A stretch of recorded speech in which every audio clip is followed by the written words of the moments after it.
Welcome my dear students AB school નવસારીની online lecture સિરીઝની અંદર હું કેજે ગોસ્વામી તમારું સ્વાગત કરું છું.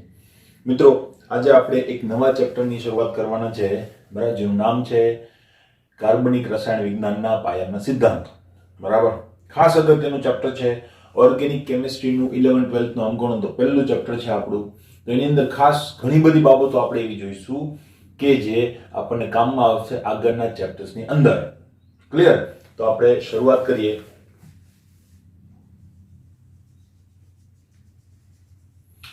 જોઈએ, બરાબર. પહેલી વાત, આપણે એના ઇતિહાસની કેટલીક વાતો કરીએ. ઇતિહાસ કે કાર્બનિક રસાયણ વિજ્ઞાન જે છે એ કેવી રીતે ડેવલપ થયું. બરાબર, તો એની જો કેટલીક વાતો કરીએ તો પહેલી વાત કે ભાઈ કાર્બનિક રસાયણ વિજ્ઞાનની અંદર કાર્બન કેમ આટલું બધું મહત્વનું છે. તેનું કારણ છે કે કાર્બન જે છે એ સંયોજનોની ખૂબ મોટી વેરાયટી આપે છે. બરાબર, તો જો આપણે વેરાયટીને ચેક કરીએ તો આપણા આવર્ત કોષ્ટકમાં કેટલા તત્વો છે? 118 તત્વો છે. એ 118 તત્વોમાંથી 117 તત્વોને જો એક બાજુ રાખીએ અને એક તત્વ એટલે કે કાર્બનને જો આપણે એક બાજુ રાખીએ તો અલ્ટિમેટલી જેટલા કમ્પાઉન્ડ્સ આપણી પાસે અત્યારે નોન કમ્પાઉન્ડ છે એના 90% કરતા પણ વધારે કમ્પાઉન્ડ કોણ બનાવે છે? માત્ર કાર્બન. ખાલી 10% કમ્પાઉન્ડ ખાલી કોણ બનાવે છે? તો કે આ 117 તત્વો મળીને. બરાબર, તો આ વેરાયટી જે છે એ માત્ર કાર્બન જ બનાવી શકે છે. એવી પ્રોપર્ટી બીજા તત્વોમાં જોવા મળતી નથી. એ પ્રોપર્ટી, એનું નામ શું છે? કેટનેશન. બરાબર, કે જે તમે 10મા ધોરણની અંદર શીખી ગયા છો. તો અલ્ટિમેટલી કેટનેશનના ગુણધર્મના કારણે કાર્બન પોતાના જેવા જ બીજા તત્વો સાથે જોડાય અને ખૂબ મોટા પ્રમાણમાં વેરાયટી ઓફ કમ્પાઉન્ડ્સ જે છે એ બનાવી શકે છે. એ પ્રોપર્ટી જે છે એ કાર્બન પાસે જ છે. ઇવન આપણે જાણીએ છીએ કે એક સમૂહના તત્વો હોય તો એક સમૂહના તત્વોની અંદર જે ગુણધર્મો છે સમાન હોય છે. બરાબર, થોડો ઘણો ખાલી એની અંદર ફરક હોય. પણ કાર્બનની નીચેનું જ તત્વ સિલિકોનની અંદર કેટેનેશનનો ગુણધર્મ ખૂબ જ રેર કેસની અંદર અથવા તો ખૂબ જ ઓછા પ્રમાણમાં જોવા મળે છે. કાર્બન જેટલા ઉચ્ચ પ્રમાણમાં જોવા મળતો નથી. બરાબર, તો આ વસ્તુ જે છે એ કાર્બનને યુનિક બનાવે છે બીજા અન્ય તત્વો કરતા. બીજી એક વાત, પૃથ્વી ઉપર જે જીવન છે અલ્ટિમેટલી એ કોના કારણે છે? કાર્બનના કારણે છે. તમે સાંભળ્યું હશે કે પૃથ્વી ઉપર જે જીવન છે એ કાર્બન પર આધારિત છે. એનો મતલબ આપણે એવા ઘણા બધા ગ્રહોને ઓળખીએ છીએ કે જેની ઉપર કાર્બનની હાજરી નથી. તો આપણે એવું અનુમાન પણ ના કરી શકીએ કે ત્યાં કદાચ જીવન હશે. ક્લિયર? કારણ કે કાર્બન વગર જીવન શક્ય નથી. તમને ખ્યાલ હશે કે મંગળ ગ્રહ ઉપર પાથફાઇન્ડર જે છે, બરાબર, અને બીજા ગ્રહો ઉપર જ્યારે જીવનની શોધ કરવી હોય ત્યારે આપણે મિથેન વાયુ જે છે એની શોધ કરતા હોઈએ છીએ. મિથેન વાયુનો મતલબ એક કાર્બનનું એક બહુ પ્રાથમિક પ્રકારનું ફોર્મ છે, કમ્પાઉન્ડ છે. જો એ પ્રેઝન્ટ હોય તો આપણે કહી શકીએ કે ભાઈ કોઈ પણ ગ્રહ જે છે એની અંદર જીવન હોવાની શક્યતા છે. કેમ? તો કે ત્યાં કાર્બન છે. બરાબર, અને જો અનુકૂળ પરિસ્થિતિ હશે તો આ જ કાર્બન વેરાયટી ઓફ કમ્પાઉન્ડ્સ બનાવીને ધીમે ધીમે એક પ્રાથમિક કક્ષાના જીવનની રચના કરી શકે કે જે પૃથ્વી ઉપર પાંગરેલું છે.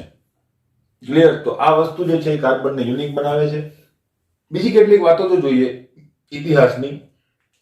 તો કાર્બનિક રસાયણ વિજ્ઞાનની મેં ઘણી બધી વાતો કરી. કાર્બન શા માટે યુનિક છે એની પણ વાતો કરી. હવે આગળ જુઓ. જૂના સમયની અંદર, બરાબર, એવું માનવામાં આવતું કે કાર્બન જે છે એ માત્ર સજીવોમાંથી જ મળે છે. અને એમ ગણો તો એ કઈ ખોટું પણ નથી. કેમ? તો કે જો વિશ્વ જે છે એને આપણે બે પાર્ટમાં ડિવાઈડ કરી શકીએ. બરાબર, વિશ્વને આપણે બે પાર્ટમાં ડિવાઈડ કરી શકીએ. એક તો નિર્જીવ પદાર્થો અને બીજું છે આપણી પાસે સજીવ પદાર્થો.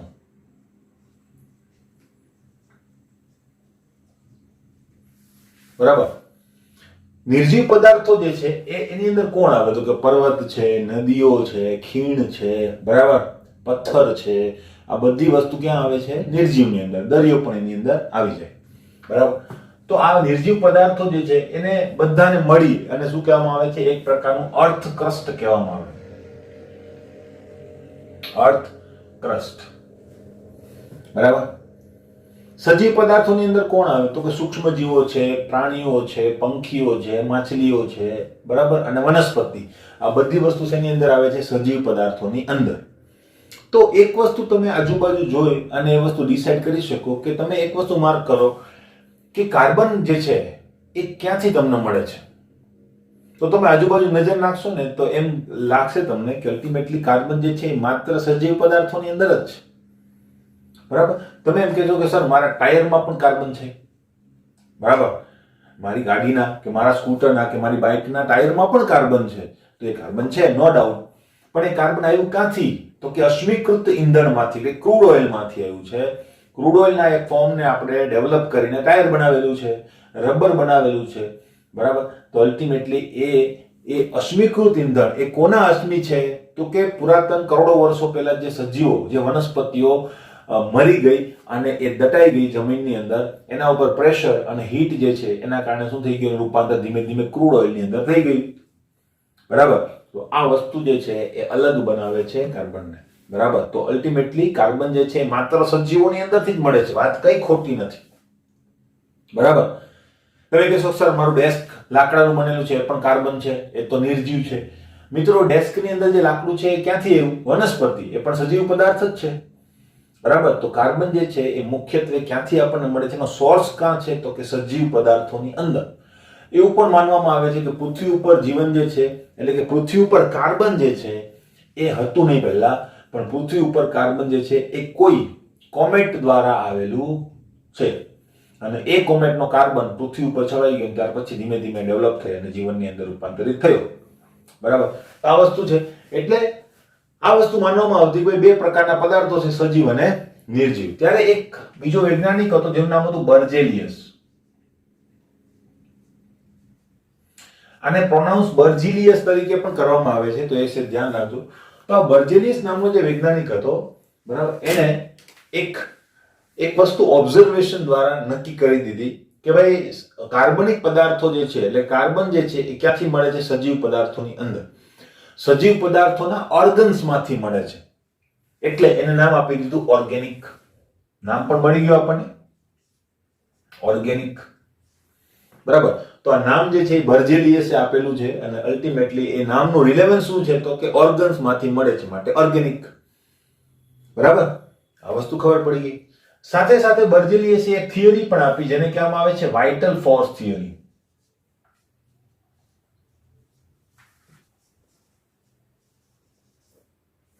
Vital force theory.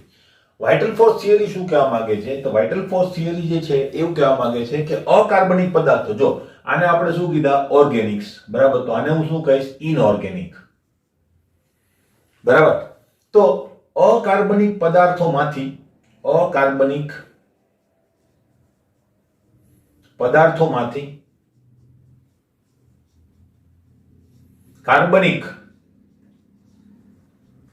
પદાર્થો બનાવી શકાતા નથી.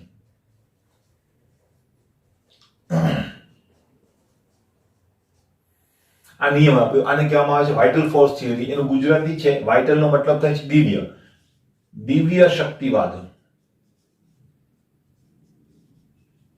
બરાબર. આ થિયરી આપી અને બર્જેલિયસે આ વસ્તુ કીધેલી હતી. બર્જેલિયસ તે વખતનું ઘણું મોટું નામ હતું, એટલે એના સેન્ટેન્સને કોઈ કોન્ટ્રાડિક્ટ કરે એવો વૈજ્ઞાનિક હતો નહીં. જેમ અત્યારે આપણે આઈન્સ્ટાઈનને કોન્ટ્રાડિક્ટ નથી કરતા, આપણને એવું ના થાય આપણે મોટા થઈ અને શું કરીએ તો કે વાઇટલ થિયરી ઓફ રિલેટિવિટી છે એને ખોટી પાડીએ. કેમ? તો કે ભાઈ આઈન્સ્ટાઈન જે છે એનું નામ જે છે એ ટોપમોસ્ટ સાયન્ટિસ્ટની અંદર આવે છે, તો એણે જે વસ્તુ સાબિત કરી હોય એને ખોટી પાડવી એ ઓલમોસ્ટ અશક્ય વસ્તુ હોય છે. બરાબર. તો આપણે એવી વસ્તુ કરીએ જ નહીં. ખબર પડી? તો બર્જેલિયસે આ સેન્ટેન્સ કીધું, પણ એ વસ્તુ એના ઓબ્ઝર્વેશન થ્રુ હતી. એને માની લીધી, બધાએ પોતાની આંખો કરી દીધી બંધ અને વિચારવાનું જ બંધ કરી દીધું કે આપણે એવો પ્રયત્ન કરીએ કે અકાર્બનિકમાંથી કાર્બનિક બની શકે. જ્યાં સુધી પ્રયત્ન ના થાય ત્યાં સુધી રિઝલ્ટ મળે નહીં. ક્લિયર? આ વસ્તુ એક કુદરતી સત્ય છે. પ્રયત્ન કરવો પડે ત્યાર પછી જ તમને કંઈક વસ્તુ મળે. તો અહીંયા પ્રયત્ન જ બંધ હતા, એટલે ઘણા વર્ષો સુધી આ વાઇટલ ફોર્સ થિયરી છે જે અસ્તિત્વમાં રહી. બરાબર. માણસો એવું જ માનતા હતા કે કાર્બનિક પદાર્થ એટલે કોઈ દિવ્ય શક્તિથી બને છે. આત્મા, આ બધી વસ્તુ જે છે ને દિવ્ય શક્તિ, એના દ્વારા બને છે, આપણે નહીં બનાવી શકીએ. બરાબર. ત્યાર પછી એક બીજો વૈજ્ઞાનિક હતો કે જે કાર્ય કંઈક બીજું કરતો હતો. બરાબર. પણ વચ્ચે ભૂલથી એનાથી આ વસ્તુ થઈ ગઈ. એનું નામ છે એફ મોલર. બરાબર. આનું નામ હતું ફ્રીડરિચ વોલર. ફ્રીડરિચ વોલર નામનો એક વૈજ્ઞાનિક હતો. એ કંઈક કામ કરતો હતો અને ત્યારે એનાથી ભૂલથી આ વસ્તુ થઈ ગઈ, NH4CNO. આ એક પદાર્થ છે, ઇનઓર્ગેનિક પદાર્થ છે, નામ છે એમોનિયમ સાયનેટ. એમોનિયમ સાયનેટ. બરાબર. અને એનાથી એ આને ગરમ કરતો હતો.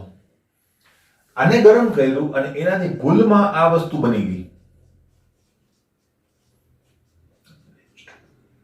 આનું નામ છે યુરિયા. બરાબર. યુરિયા એક ઓર્ગેનિક મટીરીયલ છે, એ માણસના શરીરની અંદરથી બને છે. બરાબર. તો અલ્ટિમેટલી તમે ઇનઓર્ગેનિક મટીરીયલમાંથી, આ ઇનઓર્ગેનિક છે, બરાબર, આ શું છે? ઓર્ગેનિક છે. ક્લિયર? તો ઇનઓર્ગેનિક મટીરીયલમાંથી તમે ઓર્ગેનિક મટીરીયલ બનાવ્યું લેબોરેટરીની અંદર. બરાબર. એટલે આનું માથું જે છે ચમક્યું. બરાબર. કે અલ્ટિમેટલી આ તો એક ચેલેન્જ છે વાઇટલ ફોર્સ થિયરી ઉપર. બરાબર.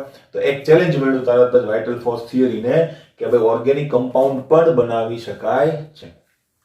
એક બીજી વાત સાઈડ ઉપર જો, આની અંદર પણ કાર્બન છે, તો આ કેવી રીતે ઇનઓર્ગેનિક થયું? બરાબર. મોટા ભાગે અત્યાર સુધી તમે ડેફિનેશન આપી હશે કે ભાઈ કાર્બનિક સંયોજનો એટલે શું? તો કે જે સંયોજનોની અંદર કાર્બન આવેલો હોય તેને કાર્બનિક સંયોજન કહેવામાં આવે છે. પણ આની અંદર પણ કાર્બન છે, તો આ કાર્બનિક ના કહેવાય.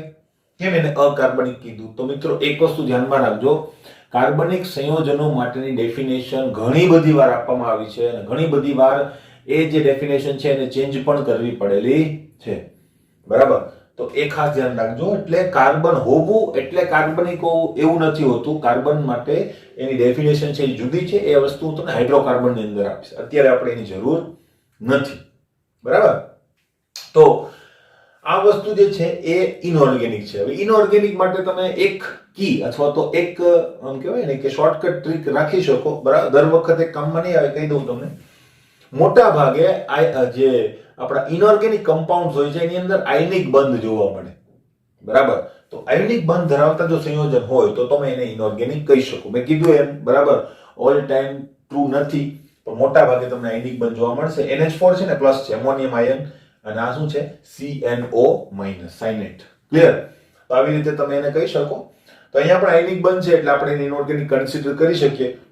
તો ખાસ ધ્યાન રાખજો, ઇનઓર્ગેનિક મટીરીયલ છે. હવે આ ઇનઓર્ગેનિક મટીરીયલમાંથી ઓર્ગેનિક મટીરીયલ બનાવ્યું એટલે ચેલેન્જ આવ્યો. અને એક વખત આપણને ખબર પડી જાય કે વસ્તુ થઈ શકે છે એટલે બધા લોકો પછીની પાછળ ચડી જાય. બરાબર.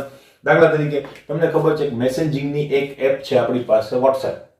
WhatsApp ઘણું સક્સેસફુલ છે, તો એનું જોઈ એની કોપી કરી અને ઘણી બધી અત્યારે મેસેજિંગ સાઇટ આપણી પાસે છે. ખબર પડે કે આ એક વસ્તુ ચાલે છે તો પછી બધા લોકો એ કરવા માંડે. કોઈ જગ્યાએ એક શોપ ચાલતી હોય, માનો કે કોઈ જગ્યાએ વડાપાઉંની એક શોપ છે, બહુ સારી ચાલવા માંડી, તો એની બાજુમાં તમે જોશો 5-7 વડાપાઉંની જે શોપ છે ચાલુ થઈ જાય. બરાબર. કોઈ જગ્યાએ એક સાડી ડ્રેસનો મટીરીયલની કોઈ દુકાન ચાલવા માંડી, તરત જ દુનિયાભરની ત્યાં સાડી અને ડ્રેસ મટીરીયલની દુકાનો શરૂ થઈ જાય. બરાબર. તો આ બટ નેચર છે અને એક માણસનો એ સ્વભાવ છે. બરાબર. તો એ સ્વભાવના અનુરૂપ બીજા વૈજ્ઞાનિકોને પણ ખબર પડી, અરે યાર આ તો થાય છે. બરાબર. તો તરત જ પછી વૈજ્ઞાનિકો શું થઈ ગયા? તલપાપડ થઈ ગયા કે હવે બીજું નામ મારું આવવું જોઈએ, ઓર્ગેનિક કમ્પાઉન્ડ બનાવો. કેમ? તો કે એનું નામ અમર થઈ જાય. બરાબર. દાખલા તરીકે આપણે વોલરનું નામ કેમ યાદ કરીએ છીએ? તો કે પહેલું ઓર્ગેનિક કમ્પાઉન્ડ બનાવનાર લેબોરેટરીની અંદર. બરાબર. એવી રીતે બીજું નામ કોનું છે? તો તરત જ બીજી સફળતા જે છે એ મળી આઈ થિંક બાર્થલોર ને પછી કોલબેને બીજી સફળતા મળી. એને એસિટિક એસિડ બનાવી આપ્યું. ત્યાર પછી એક હતો બાર્થલોટ નામના વૈજ્ઞાનિકે મિથેન બનાવી આપ્યો. બરાબર. તો ધીમે ધીમે ઘણા બધા કમ્પાઉન્ડ સિન્થેસાઇઝ થઈ ગયા. વૈજ્ઞાનિકોએ એ વસ્તુ ઘડી કાઢી કે ભાઈ આપણે ઓર્ગેનિક કમ્પાઉન્ડ લેબોરેટરીની અંદર બનાવી શકીએ છીએ, ખૂબ સારી રીતે, બહુ આસાનીથી બનાવી શકીએ છીએ. વાઇટલ ફોર્સ થિયરીના શું થઈ ગયા? ચિથરા ઉડી ગયા. બરાબર. અને હવે વાઇટલ ફોર્સ થિયરી અસ્તિત્વ ધરાવતી નથી. અત્યારે તો એવી પરિસ્થિતિ છે કે જેટલા કમ્પાઉન્ડ મેં કીધું ને, બરાબર, બિલિયન્સ ઓફ કમ્પાઉન્ડ છે, અને બિલિયન્સ ઓફ કમ્પાઉન્ડ માંથી ઘણા બધા મોસ્ટલી 90% કમ્પાઉન્ડ કોણ બનાવે છે? કાર્બન. તો 90% કમ્પાઉન્ડની અંદર કાર્બનના જે કમ્પાઉન્ડ છે એની અંદરથી 95% ઉપરના જે કમ્પાઉન્ડ છે આપણે જાતે બનાવીએ છીએ. લેબોરેટરીની અંદર 5% એવા કમ્પાઉન્ડ છે જે આપણે જાતે નથી બનાવી શકતા, એને આપણે શરીરની અંદર એટલે કે કોઈ પ્રાણીની અંદર ડેવલપ કરવા પડે છે. ખબર પડી? તો આ સાયન્સ જે છે અત્યારે આગળ વધી ગયું અને આ થિયરીનું અત્યારે કોઈ પણ પ્રકારનું અસ્તિત્વ રહેતું નથી. 5% માટે એ સાચી છે ખાલી. ક્લિયર? અને એ આંકડો પણ અત્યારે નાનો થઈ ગયો છે, કારણ કે જેટલું નવું રિસર્ચ થાય છે, જેટલા નવા કમ્પાઉન્ડ શોધાય છે એની અંદરથી 99.9999% ઓર્ગેનિક હશે. ઇનઓર્ગેનિક કમ્પાઉન્ડની અંદર એટલું બધું રિસર્ચ થતું નથી. કેમ? તો કે એના ઉપયોગના કારણે. બરાબર? તો એના ઘણા બધા ઉપયોગો છે, હમણાં આપણે જોઈએ. ક્લિયર? એટલે વાઇટલ ફોર્સ થિયરી જે છે એ કોલેપ્સ થઈ ગઈ. અને હવે જો આ થિયરી કોલેપ્સ થઈ ગઈ હોય તો એના નામની સાર્થકતા પણ ખતમ થઈ ગઈ કે નહીં? કે ઓર્ગન્સ માંથી મળે તો ઓર્ગેનિક. બરાબર? હવે તો એવા કેટલા બધા કમ્પાઉન્ડ છે કે જે ઓર્ગન્સ માંથી કે શરીરમાંથી મળતા નથી, છતાં પણ એ કમ્પાઉન્ડને આપણે સિન્થેસાઇઝ કરેલા છે. એટલે ઓર્ગેનિક નામની જે સાર્થકતા છે, જે રિલેવન્સ છે, એ રહ્યું નથી. હવે રિલેવન્સ જે છે એ ખોઈ બેઠું છે, પણ નામ આપણે ચેન્જ નથી કર્યું, કારણ કે ઘણા બધા વર્ષો સુધી આ નામ જે છે ચાલેલું હતું. ઘણું બધું લિટરેચર એના ઉપર લખાયેલું હોય. તો જેમ થર્મોડાયનેમિક ની અંદર ફર્સ્ટ નિયમ પછી આપણે શૂન્ય નિયમ મૂક્યો હતો, કારણ કે એની શોધ આફ્ટર થર્ડ લો થઈ હતી. બરાબર? એટલા માટે આપણે શું કરીએ છીએ, ઓર્ગેનિકને ઓર્ગેનિક તરીકે જ રાખીએ છીએ, એના નામને આપણે ચેન્જ કરેલું નથી, પણ એ નામ સાથેનું જે રિલેવન્સ છે એ ખતમ થઈ ગયેલું છે. ક્લિયર? હવે આપણે એના ઉપયોગ ઉપર, ભાઈ કાર્બન આટલું બધું મહત્વનું કેમ છે? કારણ કે એના ઉપયોગો ખૂબ જ છે. બરાબર? ભાઈ ક્યાં ઉપયોગો છે? તો કે ભાઈ દૈનિક જીવનની અંદર કોઈ વસ્તુ બાકી નથી કે જ્યાં તમે એનો ઉપયોગ કરતા હોય. બરાબર? એના ઉપયોગો કરતા એના ઉપયોગો ક્યાં નથી કરી શકાતો એ વધારે સારો પ્રશ્ન થશે. બરાબર? કોઈ જગ્યા એવી નથી કે જે જગ્યાએ આપણે કાર્બનિક સંયોજનોનો ઉપયોગ ના કરતા હોય. અત્યાર સુધી આપણને એવું લાગે કે ધાતુઓ વધારે મહત્વની છે માનવજાત માટે, પણ અત્યારે એવી પરિસ્થિતિ છે કે કાર્બન જે છે એ મહત્વનું છે માનવજાત માટે. બરાબર? જેટલો ધાતુનો ઉપયોગ નથી થતો એટલું આપણે કાર્બનનો ઉપયોગ કરવો પડે છે અને એના ઉપર આપણે ડિપેન્ડેડ છીએ. બરાબર? તો ઉપયોગ જે છે બધી જગ્યાએ ઉપયોગ થાય છે. કોઈ પણ ઉપયોગ તમે ત્યાં લખી શકો. બરાબર? મોબાઈલ થી માંડી અને કોઈ નાનકડી એવી વસ્તુ હોય એની અંદર પણ તેનો ઉપયોગ થતો હોય છે. બરાબર? તો કોઈ કઈ જગ્યાએ ઉપયોગ થાય છે? ભાઈ ટૂથપેસ્ટ નું કવર છે, ટૂથપેસ્ટ. બરાબર? ટૂથપેસ્ટ નું કવર જ નહીં, ટૂથપેસ્ટ નું કવર જ નહીં, ટૂથપેસ્ટ ની અંદર પણ ઓર્ગેનિક મટીરિયલ હોય છે. બરાબર? સોડિયમ લોરાઇલ સલ્ફેટ, તમે નામ સાંભળ્યું હશે, કે જે ઘણી બધી ટૂથપેસ્ટ ની અંદર ફોર્મ પ્રોડ્યુસર તરીકે એની અંદર ઉમેરવામાં આવે છે. તો એ પણ શું છે? એક પ્રકારનું કાર્બનિક મટીરિયલ જ છે. બરાબર? સાબુ છે. બરાબર? કાર છે, ઓટોમોબાઈલ જેને આપણે કહીએ છીએ તે. બરાબર? મોટી મોટી વાતો કરીએ તો ઔષધો છે, પેસ્ટિસાઇડ્સ છે. બરાબર? હવે યાદ આવે છે ફર્ટિલાઇઝર છે. બરાબર? એટલે ખાતરો વગેરે વગેરે ઘણી બધી જગ્યાએ એનો ઉપયોગ જે છે એ કરવામાં આવે છે. તમે કોઈ પણ ઉપયોગ ત્યાં લખી શકો. એક ઉપયોગ જો હું કહું તો તમને પોલિથીન બેગ્સ. બરાબર? પોલિથીન બેગ્સ કેટલી બધી આપણે યુઝ કરીએ છીએ. તમે એક દિવસની પોલિથીન બેગનું જો સ્ટોરેજ કરો તો ખબર પડે દરરોજની કેટલી બધી બેગ્સ આપણે ઘરે લઈ આવતા હોઈએ. તો પોલિથીન બેગ્સનો જે ઉપયોગ છે આપણે કાળજીપૂર્વક કરવો જોઈએ, કારણ કે પ્રદૂષણની સમસ્યા એની સાથે જોડાયેલી છે. હા છે, પણ એના બે પાસા હોય. દરેક વસ્તુના બે પાસા હોય. યુદ્ધ થાય, કોઈક મરે, કોઈક જીવે. બરાબર? તો કોઈકના માટે એક માણસ જે છે એ ખરાબ હોય તો બીજા માટે સારો પણ હોય. બરાબર? તો આ વસ્તુ છે, એટલે બંને પાસાઓ આપણે જોવા પડે. બંને પાસાઓની અંદર જો જોઈએ તો પોલિથીન બેગને કદાચ આપણે રિમૂવ કરી દઈએ. માનો કે આટલી બધી પોલિથીન બેગ જે છે આપણે દરરોજની યુઝ કરીએ છીએ, પણ તમે એ વસ્તુ વિચારી છે કે પોલિથીન બેગને કદાચ આપણે ગાયબ કરી દઈએ આપણા એટમોસ્ફિયરમાંથી, તો શું કરી શકીએ? તો શું કરીશું? બરાબર? તો આપણે થેલીનો યુઝ કરીશું. પણ તમને શું લાગે બધી જ વસ્તુ થેલીની અંદર આવી જશે? સાદી થેલીની અંદર આવી જશે? બરાબર? કારણ કે પ્લાસ્ટિકનો યુઝ માત્ર ત્યાં સુધી લિમિટેડ નથી. માના કે દૂધની થેલી છે, દૂધ શેમાં ભરશો તમે? બરાબર? આ બધી મુશ્કેલીઓ જે છે એ ઉત્પન્ન થાય. એ તો સાઈડ ઉપર રાખો. ખાલી પ્લાસ્ટિકની જે બેગ્સ છે એને બંધ કરી દઈએ તો એનો અલ્ટરનેટ શું છે? તો અલ્ટરનેટ ક્યાં તો થેલી. બરાબર? થેલીની અંદર મેં કીધું એ રીતે બધી વસ્તુ આવતી નથી, બરાબર. માનો કે તમારે ઇમરજન્સીમાં ક્યાંક જવાનું થયું તો તમે શું લઈને આવશો? પછી પેપર બેગનો ઉપયોગ કરવો પડશે. પેપર બેગ શેમાંથી બને? શેમાંથી બનશે? વૃક્ષોમાંથી બનશે. હવે વૃક્ષોમાંથી બનશે તો તમે વિચાર કરો કે તમે દરરોજનું કેટલું બધું પ્લાસ્ટિક યુઝ કરો છો. જો એટલી બધી પેપર બેગ્સ યુઝ કરો તો કેટલા બધા વૃક્ષોનું છેદન થાય. એક તો વૃક્ષો કપાવવાની સમસ્યા છે જ, હવે એમાં પણ જો આ વસ્તુ પણ એની બનવા માંડે તો વૃક્ષો કેટલા બધા ઉડી જાય, ખબર પડે છે? તો એની સ્પીડ જે છે એ લગભગ ડબલ થઈ જાય. તો એનો મતલબ કે પ્રદૂષણ જેટલું ફેલાવે છે આ જે આપણી પોલિથીન બેગ્સ છે એના કરતા એ લોકો વૃક્ષો બચાવવામાં પણ એટલો જ ભાગ ભજવે છે, ખબર પડી? એટલે સારા પાસાઓ પણ આપણે વિચારવા જોઈએ કે પોલિથીન બેગ જે છે એ ઘણા બધા વૃક્ષોને કપાતા બચાવે છે પોતાનો ઉપયોગ કરાવીને. ક્લિયર? પણ હંમેશા કુદરતી વસ્તુઓનું જે યુઝ છે, કુદરતી વસ્તુઓનો જે ઉપયોગ છે એ કાળજીપૂર્વક આપણે કરવો જોઈએ. એટલે બેલેન્સ જાળવવું જોઈએ બધી વસ્તુની અંદર. કોઈ વસ્તુ ઉપર તૂટી પડીએ ત્યારે એ વસ્તુ હાનિકારક થાય. ઇવન વધારે પડતું પાણી પીવાથી પણ માણસો મરી જાય છે, એના પણ દાખલાઓ વિશ્વમાં છે. સાદામાં સાદી વસ્તુ કે જે બધા પીતા હોય, બરાબર. કોઈ પણ વસ્તુની જ્યારે અતિ થાય ત્યારે એ વસ્તુ ટોક્સિક બની જતી હોય છે. તો આ વસ્તુ ખાસ જોવાની છે. ઘણી બધી જગ્યાએ ટૂંકમાં આપણું કાર્બન જે છે એ ઉપયોગી છે. હવે આગળ જઈએ. કાર્બન પાસેનો કયો ગુણધર્મ એવો છે કે જે એને આટલી બધી વેરાયટી ઓફ સંયોજનો બનાવવામાં મદદ કરે છે? તેનું નામ છે કેટેનેશન, બરાબર. તો હવે આપણે ધીમે ધીમે આપણા ચેપ્ટર તરફ જઈએ છીએ અને ચેપ્ટરના એક ઇનસાઇડના ટોપિક ઉપર આપણે ચર્ચા કરીએ. પ્રસ્તાવના આપણે ઘણી બધી જોઈ. ઇનસાઇડનો એક ટોપિક આજે લેવાના છે આપણે, જેનું નામ છે કાર્બનની ચતુઃ સંયોજકતા સમજાવો. કાર્બનની ચતુઃ સંયોજકતા સમજાવો. કેવી રીતે સમજાવવાની છે? ચતુઃ સંયોજકતાનો મતલબ થાય છે 4 સંયોજકતા. આપણને ખ્યાલ છે કે કાર્બન જે છે એની પાસે કેટલી સંયોજકતા છે? 4, બરાબર. તો હવે સમજાવવાની છે કે શા માટે 4 સંયોજકતા ધરાવે છે. તો પહેલી વાત, કાર્બન જે છે, બરાબર, એનો પરમાણુ ક્રમાંક કેટલો છે? કાર્બન નો પરમાણુ ક્રમાંક શું છે આપણી પાસે? 6, બરાબર. એનો મતલબ આ ટાઈપનું મટીરીયલ છે C6, બરાબર.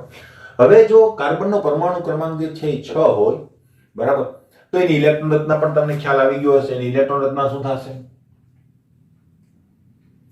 He2s2 અને 2p2. આ એની ઇલેક્ટ્રોન રચના થશે. હવે કાર્બન પાસે એક વસ્તુ જુઓ તો એ પરમાણુ ક્રમાંક 6 ધરાવે છે, એના કારણે આવર્ત કોષ્ટકની અંદર એનું કોઈ સ્થાન હશે, 14મા સમૂહની અંદર છે. હવે કોઈ પણ પરમાણુ જે છે એ શા માટે રાસાયણિક પ્રક્રિયા કરે? તો એનો આન્સર શું થશે? તો કે કોઈ પણ પરમાણુ જે રાસાયણિક પ્રક્રિયા કરે છે એનું કારણ છે એને સ્થાયિકતા પ્રાપ્ત કરવી છે. કારણ કે તત્વ સ્વરૂપમાં એ કેવું હોય છે? અસ્થાયી હોય છે. અસ્થાયી હોવાનું કારણ શું? એની ઇલેક્ટ્રોન રચના. એની ઇલેક્ટ્રોન રચનાની અંદર અષ્ટક પૂર્ણ હોતું નથી, બરાબર. તમને બધાને ખ્યાલ છે અષ્ટકનો નિયમ છે, કોઈ પણ તત્વ કોઈ પણ બીજા તત્વ સાથે રાસાયણિક પ્રક્રિયા કરીને અષ્ટક પૂર્ણ કરવાનો ગુણધર્મ ધરાવે છે. ઓકે. હવે અષ્ટક એને પૂર્ણ કરવું છે તો અષ્ટક કેવી રીતે પૂર્ણ થાય? અષ્ટક એટલે શું? 8 જ ઇલેક્ટ્રોન કેમ? બરાબર. આવા પ્રશ્નો પણ તમને થવા જોઈએ. ખાલી ગોખી નથી નાખવાનું કે અષ્ટક પૂર્ણ થવું જોઈએ, બરાબર. દાખલા તરીકે હું એમ કહું કે અહીંયા અષ્ટક કેવી રીતે પૂર્ણ થશે, તો તમે કહી શકો ભાઈ બાહ્યતમ કક્ષાની અંદર 8 ઇલેક્ટ્રોન હોવા જોઈએ. આ બીજું શક્તિ સ્તર છે, 4 ઇલેક્ટ્રોન ઉમેરો એટલે 8 થઈ જાય. કોઈ વાંધો નથી, સાચી વાત છે, બરાબર. પણ માનો કે આપણી પાસે કોઈ બીજી ઇલેક્ટ્રોન રચના હોય. દાખલા તરીકે મારી પાસે આવી પ્રકારની ઇલેક્ટ્રોન રચના છે Ar 4s2 3d10 4p2. તો આ જર્મેનિયમની ઇલેક્ટ્રોન રચના છે. તો આની અંદર અષ્ટક કેમ પૂરો કરશો? કારણ કે આની અંદર તો પહેલેથી જ 14 છે, બરાબર. 10 ને 2 12 ને 14. પણ એક વસ્તુ જોજો કે એની અંદર બાહ્યતમ કક્ષા 2 જ છે, જો, બરાબર. એટલે અહીંયા 8 ઇલેક્ટ્રોન કરવાના છે. આ કાર્બનનો જ ભાઈ છે, આને પણ 4 ઇલેક્ટ્રોન આપો એટલે અષ્ટક પૂરું થઈ જાય. એટલે આ બધી વસ્તુ તમારા મગજમાં હોવી જોઈએ. હવે ત્યાં જ કેમ 8 ઇલેક્ટ્રોન કરવાના છે, બરાબર, એ વસ્તુ પણ ખાસ જોવા જેવી છે. તો એ બધી વસ્તુમાં નહીં પડવાનું, બધી વસ્તુ તમને ખ્યાલ છે. પણ મેઇન એક જ નિયમ યાદ રાખો કે કોઈ પણ તત્વ જે છે એ સામાન્ય રીતે શું કરતો હોય છે તો કે એના નજીકના નિષ્ક્રિય વાયુ જેવું બંધારણ પ્રાપ્ત કરવાનો પ્રયત્ન કરતો હોય. દાખલા તરીકે કાર્બન જે છે તો એની નજીકમાં કોણ થશે નિષ્ક્રિય વાયુ તરીકે? બે. કોઈ પણ જે તત્વ છે ને એને બે નિષ્ક્રિય વાયુ લાગુ પડે. એક એની આગળ હશે ને એક એની પાછળ હશે. તો કાર્બનની આગળ કોણ હશે ભાઈ નિષ્ક્રિય વાયુ તરીકે? નિયોન. પાછળ કોણ હશે નિષ્ક્રિય વાયુ તરીકે એની પાસે? હિલિયમ. બરાબર. એટલે કાર્બન જે છે એ આના જેવું બનવાનો પ્રયત્ન કરે છે. તો તમે જોજો આની અંદર 8 ઇલેક્ટ્રોન તમે કમ્પ્લીટ કરો ને એટલે ઇલેક્ટ્રોન રચના આના જેવી થઈ જાય. હવે એના જેવી ઇલેક્ટ્રોન રચના કરવાથી ફાયદો શું? તો કે ભાઈ એની સક્રિયતા કોના કારણે હતી? સક્રિયતાનું કારણ શું હતું? એની ઇલેક્ટ્રોન રચના. ઇલેક્ટ્રોન રચના જે પ્રકારની છે જેથી કરીને એની સક્રિયતા છે. જો ઇલેક્ટ્રોન રચના નિષ્ક્રિય વાયુ જેવી બની જાય તો એના ગુણધર્મો પણ નિષ્ક્રિય વાયુ જેવા બનાવી શકાય. ખબર પડે છે? બરાબર. તો જો ઇલેક્ટ્રોન રચના નિષ્ક્રિય વાયુ જેવી બને એના માટે શું કરવું પડે? એને દર વખતે P6 કરવું પડે. બરાબર. P6 કારણ તો કે નિષ્ક્રિય વાયુની ઇલેક્ટ્રોન રચનામાં શું હોય છે? P6 હોય હંમેશા. તો એને હંમેશા અષ્ટક પૂર્ણ કરવું પડે કારણ કે 2 ઇલેક્ટ્રોન s કક્ષકમાં હોય, 6 ઇલેક્ટ્રોન p કક્ષકમાં હોય અને બાહ્યતમ કક્ષા મેં તમને ખબર છે SFDP નો આપણો નિયમ છે એની અંદર બાહ્યતમ કક્ષા s અને p જ હોય તો 8 ઇલેક્ટ્રોન જ કરવા પડે એટલે એને અષ્ટકનો નિયમ કહેવામાં આવે છે. और पड़ी આપણે બધી વસ્તુની અંદર નહીં પડીએ, ખાલી એટલું યાદ રાખો કે નજીકના નિષ્ક્રિય વાયુ જેવો બનવા પ્રયત્ન કરે છે. અહીંયા જો હિલિયમ અપવાદ રૂપ છે તમને ખબર છે બરાબર, એને ખરેખર અષ્ટક પૂર્ણ નથી છતાં પણ નિષ્ક્રિય વાયુ તરીકે ત્યાં છે. પણ કાર્બનની નજીક છે નિષ્ક્રિય વાયુ એટલે કાર્બન આના જેવું પણ બની શકે. દાખલા તરીકે મારી પાસે હાઇડ્રોજન છે તો હાઇડ્રોજન શું કરશે?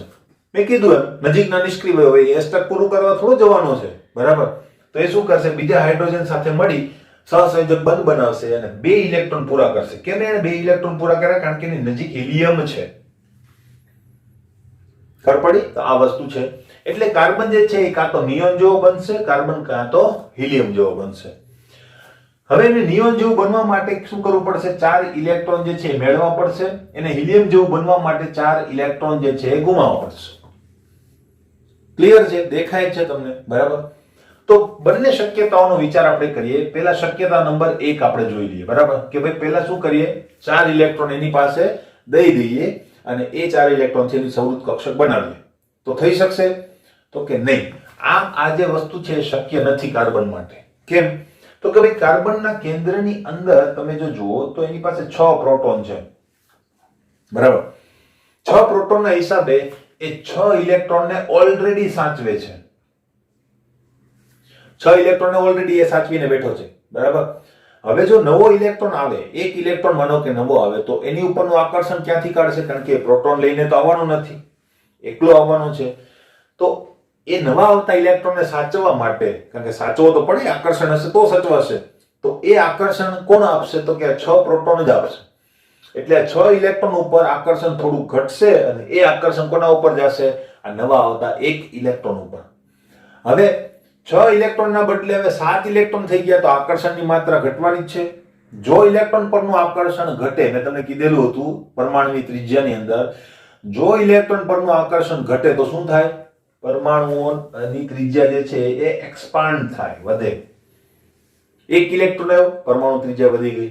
બીજો ઇલેક્ટ્રોન આવશે, હજી મુશ્કેલી પડશે. ત્રીજો ઇલેક્ટ્રોન આવશે, હજી મુશ્કેલી પડશે. ચોથો ઇલેક્ટ્રોન આવશે, હજી મુશ્કેલી પડશે. બરાબર.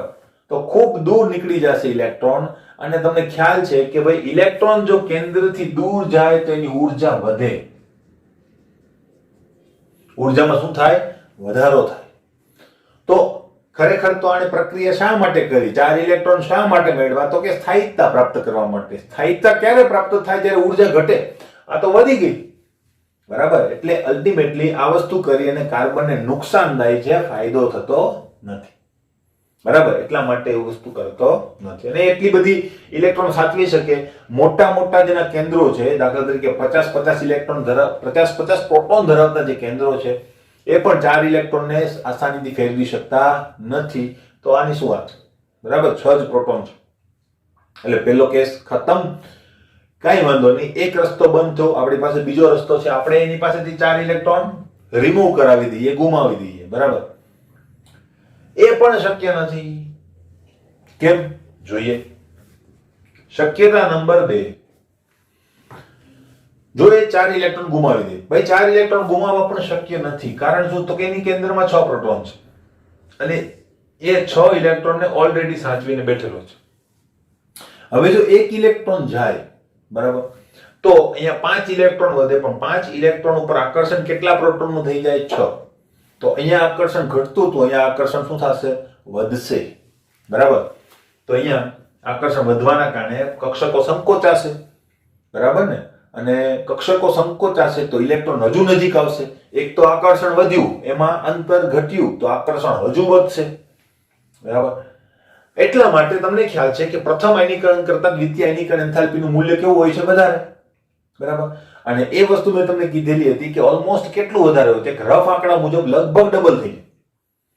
મૂલ્ય જે છે એ લગભગ ડબલ થઈ જાય. એટલે પહેલો ઇલેક્ટ્રોન માનો કે 200 કિલો જૂલથી તમે દૂર કરાવ્યો હોય, બરાબર, તો બીજો ઇલેક્ટ્રોન ઓલમોસ્ટ 400 કિલો જૂલની આસપાસ ઉર્જા માંગે દૂર કરવા માટે. એની પછીનો ઇલેક્ટ્રોન 800 કિલો જૂલ ઉર્જા માંગે. બરાબર. તો એનો મતલબ પહેલા ઇલેક્ટ્રોન માટે એક માનો કે ઉર્જા આપી હોય તો એની બમણી ઉર્જા તમારે બીજા માટે આપવી પડશે. એટલે ટોટલ ઉર્જા કેટલી થઈ ગઈ? 3. બરાબર.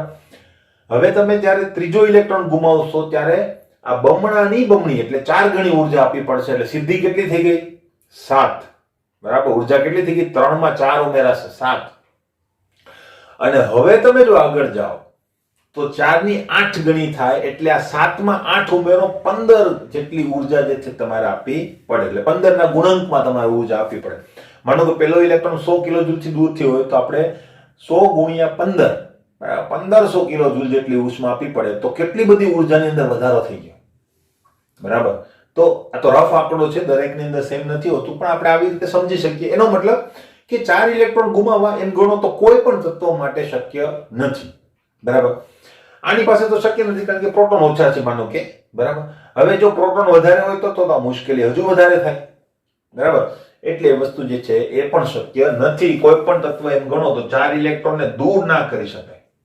બરાબર. કારણ કે ત્રિજ્યા ઘટતી જાય, આકર્ષણ વધતું જાય, અને કદાચ તમે એટલી બધી ઉર્જા આપીને કદાચ ઇલેક્ટ્રોનને દૂર પણ કરાવી દે, ચાલો, બરાબર, કેમ તો કે સ્થાયીતા પ્રાપ્ત કરી છે, પણ અલ્ટિમેટલી આયનીકરણ એન્થાલ્પી એ કેવી હોય છે? ધન. એનો મતલબ પ્રક્રિયા કેવી હોય છે? ઉષ્મા શોષક. તો ઉષ્માનું શોષણ કોણે કર્યું? આ ભાઈ જ. બરાબર. આ તત્વએ જ કર્યું. તો અલ્ટિમેટલી તમને ખબર છે કે ઉષ્મા શોષક પ્રક્રિયાના કારણે જે નિપજ મળે એ કેવી હોય છે? વધારે શક્તિવાળી હોય. શક્તિ વધારે તો સ્થાયીતા કેવી થઈ જાય? ઓછી. તો આ વસ્તુ પણ કાર્બન માટે તો નુકસાનકારક જ છે. ખબર પડી? બરાબર. તો આ બધી વસ્તુનું કન્ક્લુઝન શું છે? કન્ક્લુઝન એક જ છે કે કાર્બન એ આયનિક બંધ બનાવતું નથી. કાર્બન આયોનિક બંધ બનાવી શકતો નથી કારણ કે આયનિક બંધ બનાવવામાં ક્યાં તો ઇલેક્ટ્રોન મેળવવા પડે અને ક્યાં તો ઇલેક્ટ્રોનને શું કરવા પડે? ગુમાવવા પડે. બરાબર. હવે બે માંથી એક પણ વસ્તુ કાર્બન પાસે શક્ય નથી. એનું કારણ આપણે જોયું. હવે નેક્સ્ટ. હવે કાર્બન પાસે એ વસ્તુ શક્ય નથી તો શું કરવું? તો કાર્બન જે છે, બરાબર, એ શું સ્થાયીતા પ્રાપ્ત કર્યા વગરનું રહેશે? તો કે નહીં. ભગવાને એના માટે એક નવો બંધ જે છે એ પણ ઇન્ટ્રોડ્યુસ કરેલો છે, બનાવેલો છે, આપણી પાસે છે. આપણે તો આયનિક બંધની વાત કરી, હજુ આપણી પાસે ઘણા બધા બંધ છે. બરાબર. તો કાર્બન જે છે આયનિક બંધ નથી બનાવતો, પણ એ શું કરે છે? આ બધામાંથી બચી જાય છે. બરાબર. એટલે કે ભાઈ તમારે આયનિક બંધ નથી બનાવો, તમે એક કામ કરો, તમે સહસંયોજક બંધ બનાવો. એના કારણે શું થાય? તો કે ભાઈ એને ઇલેક્ટ્રોન ગુમાવવો પણ ના પડે, ઇલેક્ટ્રોન મેળવવો પણ ના પડે. એને શું કરવાની છે? અલ્ટિમેટલી ભાગીદારી કરવાની છે. એટલે કહી શકાય કે કાર્બન એ સહસંયોજક બંધ બનાવે છે.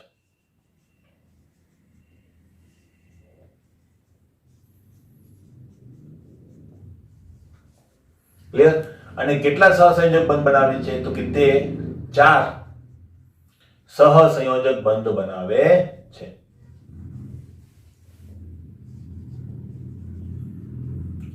ખબર પડી? હવે 4 સહસંયોજક બંધ જ કેમ? તો ભાઈ એનું કારણ છે કે ભાઈ કાર્બન જે છે એને કેટલા ઇલેક્ટ્રોનની જરૂર છે.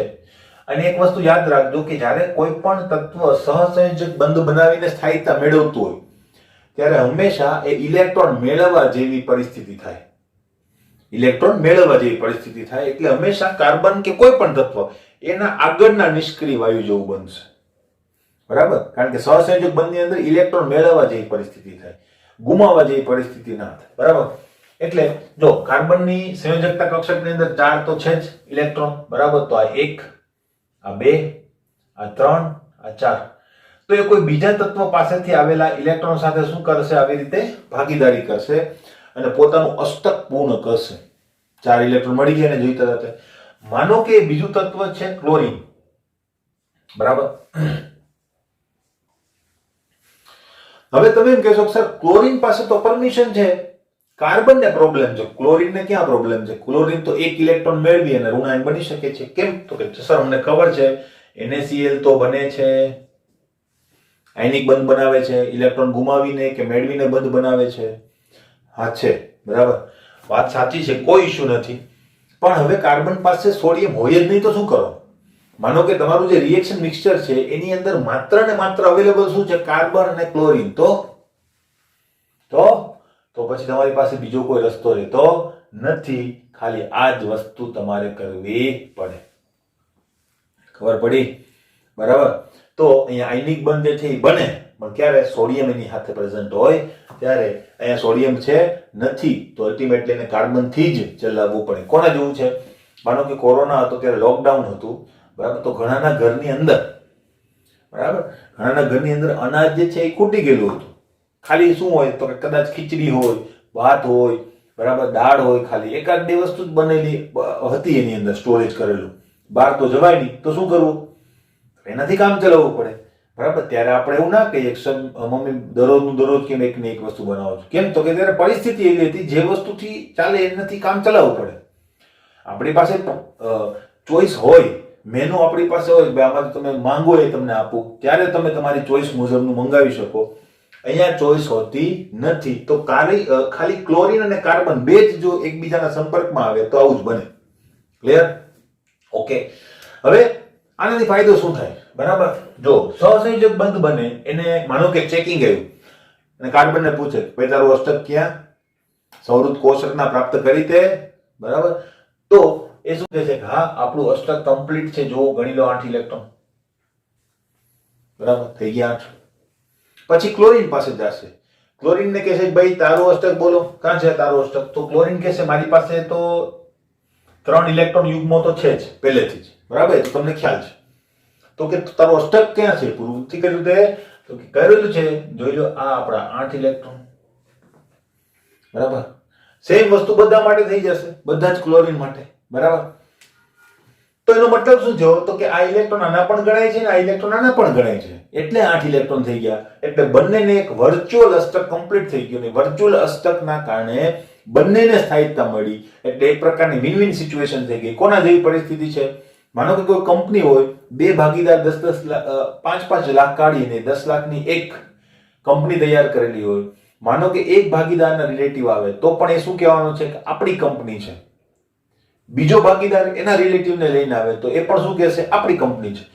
પછી ત્યાં ફોડ નહીં પાડે કે ભાઈ આની અંદર મારી ભાગીદારી છે, અડધું કોઈ બીજાનું છે, અડધી આપણી કંપની છે, એવું કહેશે નહીં. તો અહીંયા સેમ પ્રકારની ભાગીદારી છે.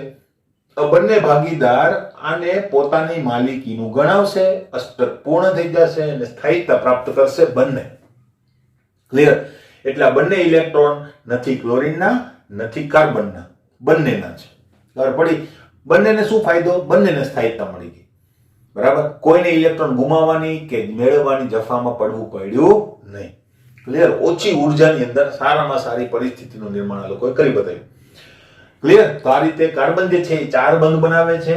હવે આ 4 બંધ જે છે ને કેવી રીતે સમજી શકાય? તો કે કાર્બનના 4 સહસંયોજક બંધ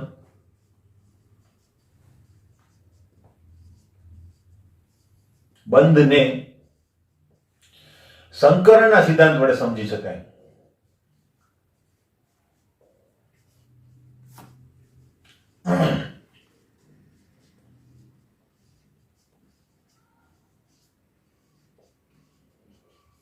સંકરણનો સિદ્ધાંત તમે ભણી ગયા છો, બરાબર, કેમિકલ બોન્ડિંગ ની અંદર. કાર્બન જે છે એ 3 પ્રકારના સંકરણ કરે છે. આની માહિતી પણ આપણે આગળ ઉપર લઈશું. sp, sp2 અને sp3. આ પ્રકારના સંકરણ જે છે એ કાર્બન કરે છે અને પોતાના જે નવા નવા કમ્પાઉન્ડ છે એ બનાવે છે. ક્લિયર? હવે આ સંકરણ કેવી રીતે થાય છે એની પૂરેપૂરી માહિતી તમે લીધેલી છે કેમિકલ બોન્ડિંગની અંદર. આપણે જ્યારે જરૂર પડશે ત્યારે એ વસ્તુને ફરીથી પાછી રિકોલ કરીશું. ક્લિયર? હવે સિગ્મા બોન્ડ જે છે એના પાછા બે પ્રકાર. બરાબર? સહસંયોજક બંધના બે પ્રકાર હોય છે, સિગ્મા અને પાઈ. બરાબર? સહસંયોજક બંધ જે છે એના બે પ્રકાર હોય છે, એક સિગ્મા બોન્ડ અને પાઈ બોન્ડ. બરાબર? તો આ બંને પ્રકારો જે છે એ બંને પ્રકારોની માહિતી કેવી રીતે બને, કેવી રીતે સંકરણમાંથી આ બે પ્રકારના બંધ બને એની માહિતી આપણે નેક્સ્ટ લેક્ચરની અંદર લઈશું. ત્યાં સુધીમાં બધી જ વસ્તુ કમ્પ્લીટ તૈયાર કરી રાખવાની છે મિત્રો, કારણ કે આ ચેપ્ટર એટલું બધું પાયાનું છે. કારણ કે જો આની અંદર જો કોઈ પ્રોબ્લેમ કે મુશ્કેલી રહી ગઈ તો એ આગળ એટલે કે 12મા ધોરણની અંદર આવતા 4 ચેપ્ટરની અંદર, ઓર્ગેનિકના 4 ચેપ્ટર છે, 4 ચેપ્ટરમાં મુશ્કેલી ઉત્પન્ન કરશે. બરાબર સમજી અને દરરોજનું દરરોજ કામ દરરોજ કરવાનું છે. કોઈ પણ પ્રકારની મુશ્કેલી હોય તરત મને તમે ક્વેરી મોકલી શકો અને એનું સોલ્યુશન આપણે કરીશું. ક્લિયર? બરાબર? આ વસ્તુ ખાસ ધ્યાનમાં રાખજો. આટલી વસ્તુ આજે આપણે કમ્પ્લીટ કરીએ. હવે આ એક ક્વેશ્ચન છે એને આપણે કાલ ઉપર લઈ જઈશું, નેક્સ્ટ લેક્ચરની અંદર આપણે ભણીએ. બરાબર?